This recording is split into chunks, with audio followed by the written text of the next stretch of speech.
আসসালামু আলাইকুম। এই গরমের মধ্যে খুবই মজাদার একটা রেসিপি আজকে আপনাদের সাথে শেয়ার করতেছি। এটা হলো দই, চিড়া, দুধ সব কিছু দিয়ে আমি রেসিপিটা করব। তবে এটা কিন্তু আমাদের ঘরে সবার খুব ফেভারিট। আমরা খুব খাই সবসময়, রোজার মাসে তো পুরোটাই খেয়েছি। আবার এমনিতেও যখন গরম হয় তখনই আমরা খাই। তো ভাবলাম বাংলাদেশে এত গরম, আপনারা এভাবে করে খেতে পারেন। খুবই মজা আর খুবই টেস্টি এবং খুবই হেলদি। যদিও এখানে একটু সুগার বেশি আছে, আমি এক্সট্রা সুগার ইউজ করি নাই। এই যে আমি চিড়াগুলোকে ধুয়ে নিছি, একদম ড্রাই করে নিয়েছি, ধুয়ে দুবার তিনবার করে ধুয়ে নিয়েছি। আর লাগবে আমার এই যে এখানে একটা দই, তারপর লাগবে একটা রসমালাই, তারপর লাগবে কলা, তারপর আর পাউডার মিল্ক, আবার লিকুইড মিল্কও দেওয়া যায়। আমি দুটিই রাখছি, দুটিই দিব। আমি প্রথমে বাটিতে নিয়ে নিচ্ছি চিড়াগুলো। আমরা সবাই যেহেতু খাবো, আমি আলাদা আলাদা বাটির মধ্যে সব নিয়ে নিচ্ছি। বেশি না, চিড়া অল্প অল্প দিচ্ছি কারণ ইনগ্রেডিয়েন্ট অনেক বেশি, সেজন্য।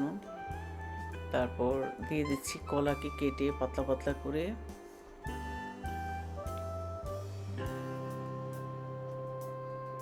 তারপর এখন দিয়ে দিব দই।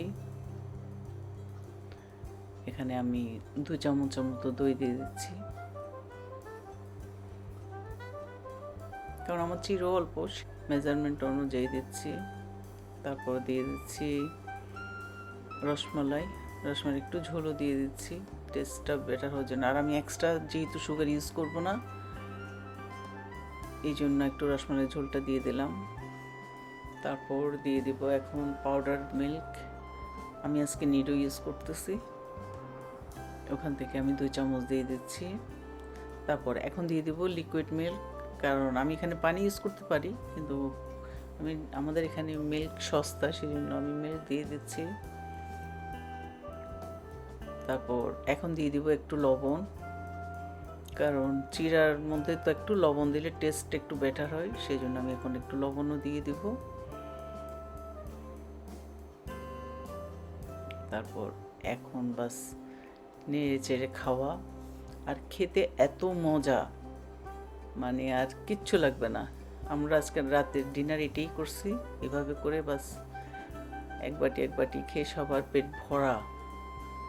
আশা করছি ভিডিওটা ভালো লাগবে। ভালো লাগলে অবশ্যই লাইক করবেন, শেয়ার করবেন, আর আমার চ্যানেলকে সাবস্ক্রাইব করবেন, আমার ফেসবুক পেজকে ফলো করবেন। আজকে এই পর্যন্তই। আল্লাহ হাফিজ।